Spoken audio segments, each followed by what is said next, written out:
नमस्कार साथियों, एक बार फिर से स्वागत है हमारे YouTube चैनल डिजर्विंग आईएएस पे। मैं अमित कुमार हाजिर हूँ आपके सामने एक महत्वपूर्ण विषय पर चर्चा करने के लिए। विषय है, क्या अब नेता एक ही जगह से चुनाव लड़ सकेंगे? न्यूज क्या है हमारी, तो जो हमारे मुख्य चुनाव आयुक्त हैं, chief election commissioner Rajiv Kumar, उन्होंने सरकार से अनुरोध किया है, सरकार से सिफारिश किया है कि जो नेता दो निर्वाचन क्षेत्र से चुनाव लड़ते हैं उन पर बैन लगा दिया जाए। यानी कि अब नेता क्या एक ही निर्वाचन क्षेत्र से चुनाव लड़ने की मांग की जा रही है। किसके द्वारा? हमारे मुख्य चुनाव आयुक्त तो राजीव कुमार के द्वारा ये सिफारिश की गई सरकार के द्वारा।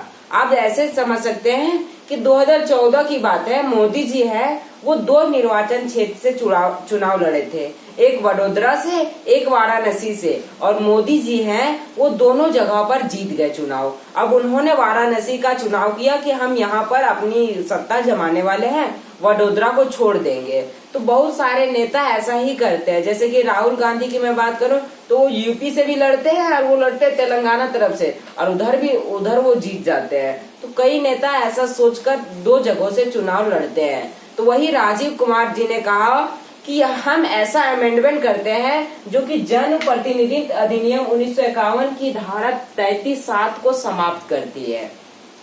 अब बात आती है कि जन प्रतिनिधित्व अधिनियम 1951 क्या है, इस पर हम लोग चर्चा करते हैं। जन प्रतिनिधित्व अधिनियम यानी कि आरपीए एक्ट, क्या RPA act, representation of people act 1951, जो कि कहती है इसकी जो धारा है, पहले इसको छोड़ देते हैं, धारा को हम लोग बात नहीं करते हैं। ये जो रिप्रेजेंटेशन ऑफ पीपल एक्ट है, जनप्रतिनिधित्व अधिनियम 1951, ये 1951 में बनाया गया था। और इसमें ये कहा गया था, इसमें की एक धारा है 33, इसमें कहा गया था कि एक व्यक्ति यानी कि एक नेता कई निर्वाचन क्षेत्रों से चुनाव लड़ सकता है। अभी तो हम लोग बात कर रहे थे दो निर्वाचन क्षेत्रों की, लेकिन पहले जब ये जो अधिनियम बना था 1951 में, इस समय ये प्रावधान किया गया था कि कोई भी नेता कई निर्वाचन क्षेत्रों से चुनाव लड़ सकता है। यानी कि मोदी जी चाहे तो वाराणसी से, वडोदरा से, वाईजैक से, कई जगहों से चुनाव लड़ सकते हैं। उसकी कोई सीमित व्याख्या यानी कि कोई गिनती नहीं की जा सकती थी उस समय, मतलब कोई सीमा निर्धारित नहीं की जा सकती कि कोई नेता कितना चुनाव लड़ सकता है। लेकिन 1996 में यानी कि 1996 में, कब? 1996 में इसमें अमेंडमेंट किया गया, इसको अमेंड किया गया। अमेंड क्या किया गया? इसकी जो धारा है 33, इसमें अमेंड किया गया, और धारा 33 में एक क्लॉज जोड़ा गया, क्लॉज 7, जन प्रतिनिधित्व अधिनियम यानी कि रिप्रेजेंटेशन ऑफ पीपल एक्ट 1951 में अमेंड करके धारा 33(7) जोड़ा गया, 33 क्लॉज 7 जोड़ा गया। इसको क्लॉज बोलते हैं, ये आपने पॉलिटी में पढ़ा होगा। तो 33 क्लॉज 7 जोड़ा गया, किसमें? जन प्रतिनिधित्व अधिनियम 1951 में। और इसमें यह प्रावधान किया गया धारा 33(7) में, 33 क्लॉज 7 में, कि कोई भी नेता मात्र 2 ही निर्वाचन क्षेत्रों से चुनाव लड़ेंगे। पहले क्या था? पहले था कि कई जगहों से, कोई सीमित व्याख्या नहीं की गई थी कि कोई भी नेता कितने निर्वाचन क्षेत्रों से चुनाव लड़ सकता था। यानी कि मोदी जी चाहते तो दुनिया, मतलब भारत में जितने भी निर्वाचन क्षेत्र है वहां से सारे जगहों से चुनाव लड़ सकते थे। लेकिन ये 33 क्लॉज 7 में एक प्रावधान किया गया अमेंड करके कि कोई भी नेता मात्र 2 ही निर्वाचन क्षेत्रों से चुनाव लड़ सकेंगे। तभी मोदी जी ने 2014 में 2 ही जगहों से चुनाव लड़ा। अगर मोदी जी अगर ये अधिनियम नहीं अमेंड किया रहता तो मोदी जी अलग अलग निर्वाचन क्षेत्रों से चुनाव लड़ते। इससे क्या प्रभाव होता है? इससे सरकारी खर्च, मतलब बहुत ज्यादा सरकारी खर्चे होते हैं। ठीक है, अब बात आती है कि कोई भी नेता एक से अधिक जगहों से चुनाव क्यों लड़ता है। ये आपके मन में एक सवाल आता होगा कि उद्देश्य क्या है इसके पीछे का। तो उद्देश्य है, पहला ये है कि अगर हम एक जगह से निर्वाचित होते हैं, यानी कि एक निर्वाचन क्षेत्र से ये चुनाव लड़ते हैं, अगर वहां पर नहीं जीत पाते हैं तो हम दूसरा जगह से भी चुनाव लड़ सकते हैं। इसलिए कोई भी नेता दो या दो से अधिक निर्वाचन क्षेत्रों से चुनाव लड़ते थे, ताकि एक ना एक जगह हमारा पलवा भारी हो जाए। तो मोदी जी ने भी 2 जगहों से चुनाव लड़ा, ताकि उन्होंने सोचा कि अगर वाराणसी से नहीं जीतेंगे तो वडोदरा से जीत जाएंगे। तो दोनों जगह पर उन्होंने चुनाव लड़ा, लेकिन दोनों जगह जीत गए। अब पहली बात तो ये हो गई कि एक ना एक जगह जीतना होता है, और अगर दोनों जगह से हार जाते तो वो अलग बात थी। तो पहला क्या कि एक ना एक जगह चुनाव जीत जाएंगे, इसी उम्मीद से नेताएं चुनाव लड़ती है। दूसरा जो कारण है वो है वोट को काटना। वोट का काटना मतलब क्या कहलाता है कि कोई नेता, जैसे कि कोई नेता बहुत ही ज्यादा सीट लाने को होता है तो एक वहां पर बड़ा नेता को बिठा दिया जाता है, अपनी पार्टी के बड़े नेता को बिठा दिया जाता है कि उसका वोट आप अपने अंदर काट दे, बाकी जो हमारे अन्य प्रतिनिधि होंगे वो जीत जाएंगे। यानी कि वोट काटने के लिए भी इसका इस्तेमाल किया जाता है। और तीसरी बात, अपनी पार्टी की जो शक्ति, उसकी पार्टी की शक्ति होती है उसका प्रदर्शन, यानी कि पार्टी की शक्ति का प्रदर्शन करना इसका उद्देश्य होता है। यानी कि पार्टी के जो नेता है वो सोचते हैं कि हम अपनी पार्टी का प्रदर्शन बढ़िया से शक्ति प्रदर्शन करें कि हमारी पार्टी कितनी मजबूत है। तो इन कारणों से ये जो नेता है वो दो निर्वाचन क्षेत्रों से चुनाव लड़ते हैं। ये 1996 से बात है, ठीक है। 1996 से कई जगहों से चुनाव लड़ा जाता था, लेकिन 1996 में जब अमेंड किया गया आरपीए एक्ट में तो धारा 33 को साथ जोड़कर ये कहा गया कि कोई भी नेता मात्र 2 ही निर्वाचन क्षेत्रों से चुनाव लड़ सकता है।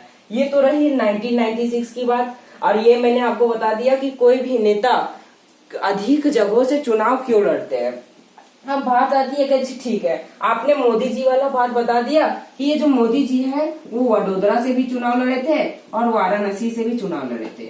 ये मोदी जी दोनों में जीत गए, ठीक है, यहाँ तक क्लियर है। अब मोदी जी दोनों में जीत गए, फिर क्या मोदी जी दोनों जगह पे अपना हक मांगेंगे, यानी कि दोनों जगह पर अपना सत्ता स्थापित करेंगे?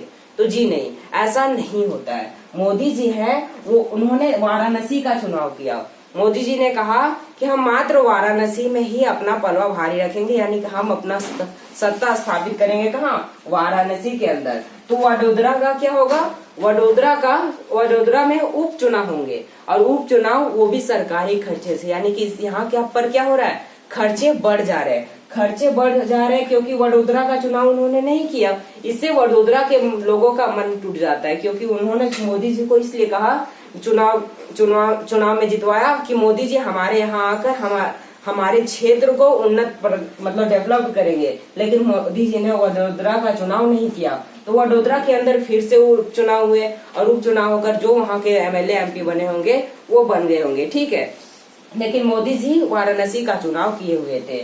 अब बात आती है कि वडोदरा में उपचुनाव हुए तो वहां पे सरकारी खर्च खत्म हुआ, यानी कि सरकार का पैसा गया। इसलिए जो हमारे इलेक्शन कमीशन ऑफ इंडिया है, हमारा इलेक्शन कमीशन ऑफ इंडिया, उन्होंने 2004 में इलेक्शन कमीशन ऑफ इंडिया 2004 में एक सरकार से अनुरोध किया था, यानी कि 2004 में हमारा जो इलेक्शन कमीशन ऑफ इंडिया है वो 2004 में सरकार से अनुरोध किया था कि इसमें अमेंड कर दिया जाए। यानी कि ये जो मैंने अभी आपको बताया कि हमारे मुख्य चुनाव आयुक्त राजीव कुमार ने जो प्रस्ताव रखा था, ये 2004 से ही प्रस्ताव रखा जा रहा है इलेक्शन कमीशन ऑफ इंडिया के द्वारा। कब से? 2004 से ही ये प्रस्ताव रखा जा रहा है। और उसमें ये कहा गया था कि अगर आप अमेंडमेंट नहीं करते हैं, यानी कि आप अगर ऐसा नहीं करते हैं कि कोई नेता एक जगह से ही चुनाव लड़े, तो आप क्या करो कि आप इसे रहने दो, ठीक है। और रहने दो ये कि आप अगर ये कर दो कि जैसे कोई नेता 2 जगह से चुनाव लड़ता है और दोनों जगह जीत जाता है, तो वो किसी एक क्षेत्र का चुनाव करता है, जैसे कि मोदी जी ने किया वाराणसी का चुनाव करके 2014 में, ठीक है। तो आप ये करो कि जैसे दोनों जगह से मोदी जी जीत गए, चुनाव कहाँ पे लड़े?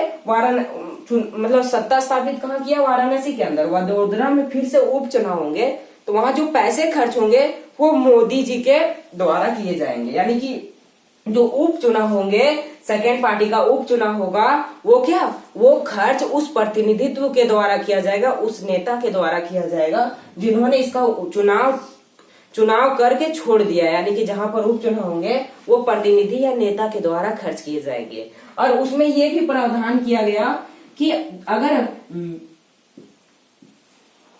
अगर एमएलए, यानी कि पहले हम लोग लोकसभा की बात करते हैं, ठीक है।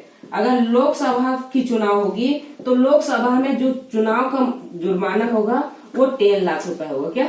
अगर जैसे मान लीजिए कि इन्होंने 2 जगहों से चुनाव लड़ा, और अगर लोकसभा की बात रहती तो 10 लाख का जुर्माना लगता है। जुर्माना नहीं तो मतलब समझिए कि एक तरह से जो चुनाव में खर्च होते हैं वो 10 लाख का खर्च कौन देता? मोदी जी देते हैं। और वहीं विधानसभा की बात रही, विधानसभा में 5 लाख का प्रावधान किया गया, लेकिन ये अभी तक बात मानी नहीं गई है। बस ये जो हमारा इलेक्शन कमीशन ऑफ इंडिया है उन्होंने सुझाव दिया कि अगर आप अमेंडमेंट नहीं करते हैं, धारा 33 क्लॉज 7 को नहीं हटाते हैं, तो आप इस चीज को अपना लीजिए कि अगर लोकसभा के चुनाव में ऐसा होता है तो 10 लाख उस नेता को देना पड़ेगा, और अगर विधानसभा का चुनाव होता है तो उस नेता को 5 लाख रुपए देना होगा। ये हमारा इलेक्शन कमीशन ऑफ इंडिया ने 2004 में ही कहा था। अब इसी पर जोर देते हुए जो हमारे नए मुख्य चुनाव आयुक्त बने हैं राजीव कुमार, जो हाल ही के दिनों में बने, मई लगभग 15 मई 2022 को हमारे नए मुख्य चुनाव बने हैं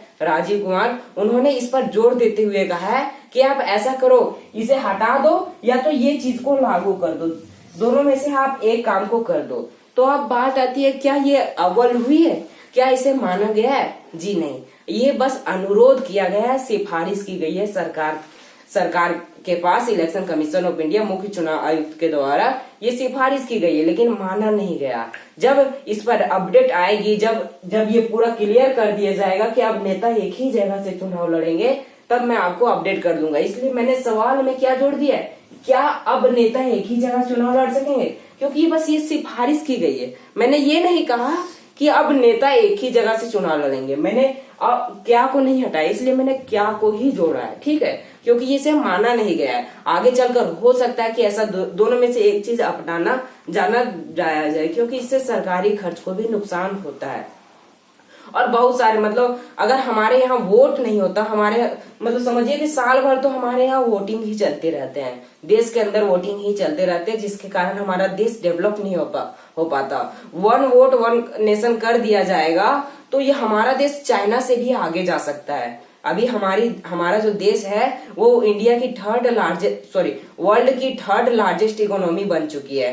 पहले नंबर पे चाइना जाएगा, सेकंड नंबर पे अमेरिका, थर्ड नंबर पे भारत। ये 2030 के आंकड़े हैं, लेकिन अभी अमेरिका सबसे नंबर 1 पर है। तो अगर इलेक्शन नहीं होता भारत के अंदर तो भारत वर्ल्ड की फर्स्ट लार्जेस्ट इकोनॉमी की, समझ सकते हैं कि ये कितना बड़ा मुद्दा है। भारत के अंदर हर महीने हर दिन कहीं ना कहीं चुनाव होते ही रहते हैं, जिसके कारण हमारा पैसा देश के अंदर ही पूरा बढ़ जाता है। और वही पैसे को अगर इस्तेमाल किया जाता दुनिया भर के अंदर तो हमारा देश कितना आगे रहता है, ये आप विचार करके कमेंट सेक्शन में बता सकते हैं। तो फिलहाल के लिए इतना ही, मिलते हैं नेक्स्ट वीडियो में। Thank you.